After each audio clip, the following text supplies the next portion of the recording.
हरिओम मित्रों, कैसे हैं आप सब? यह बताने के लिए कमेंट बॉक्स में जय माता दी जरूर लिखिएगा। आज है शुक्रवार, त्रयोदशी प्रदोष व्रत। जो भी व्यक्ति सच्चे मन से भगवान शिव शंकर भोलेनाथ और शिव परिवार की पूजा करता है, उसके समस्त पाप दूर होते हैं, संकट मिट जाते हैं, कष्टों का निवारण होता है। तो चलिए प्रेम सहित सुनते हैं शुक्रवार त्रयोदशी प्रदोष व्रत कथा। शुक्रवार त्रयोदशी प्रदोष व्रत की पूजा विधि सोम प्रदोष के समान ही है। इसमें श्वेत रंग के खीर जैसे पदार्थ का सेवन करने का विशेष महत्व होता है।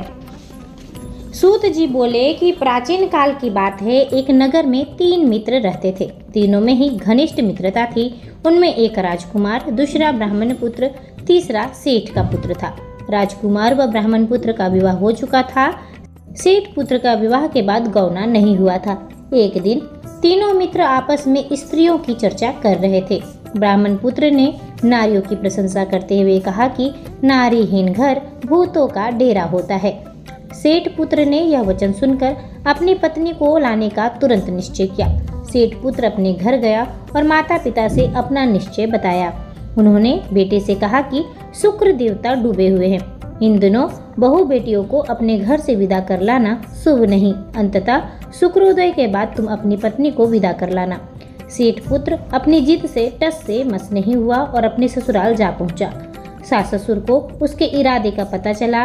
उन्होंने इसको समझाने की बहुत कोशिश की, किंतु वह नहीं माना। उन्हें विवश होकर अपनी कन्या को विदा करना ही पड़ा। ससुराल से विदा होकर पति पत्नी नगर से बाहर निकले ही थे कि उनकी बैलगाड़ी का पहिया टूट गया। एक बैल की टांग टूट गई। पत्नी को भी काफी चोटें आई। सेठ पुत्र ने आगे चलने का प्रयत्न जारी रखा। तभी डाकुओं से भेंट हो गई और वे धन धान्य लूट कर ले गए। सेठ पुत्र पत्नी सहित रोता पीटता अपने घर पहुंचा। जाते ही उसे सांप ने डस लिया। उसके पिता ने वैद्यों को बुलाया। उन्होंने देखने के बाद घोषणा की कि सेठ पुत्र 3 दिन में मर जाएगा।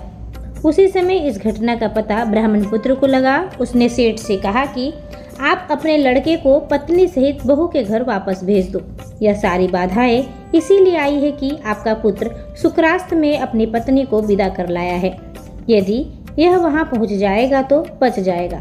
सेठ को ब्राह्मण पुत्र की बात जच गई और अपनी पुत्र वधू को वापस लौटा दिया। वहां पहुंचते ही सेठ पुत्र की हालत ठीक होने लगी। शेष जीवन सुख आनंद पूर्वक व्यतीत किया और अंत में पति पत्नी दोनों विमान द्वारा स्वर्ग लोक को चले गए। यह थी शुक्र प्रदोष व्रत कथा। मैंने यह सभी व्रतों में सर्वोत्तम व्रत आपको सुनाया है। आई होप आपको पसंद आया हो। लाइक शेयर एंड सब्सक्राइब करना ना भूलिएगा। कमेंट बॉक्स में हर हर महादेव जरूर लिखिए।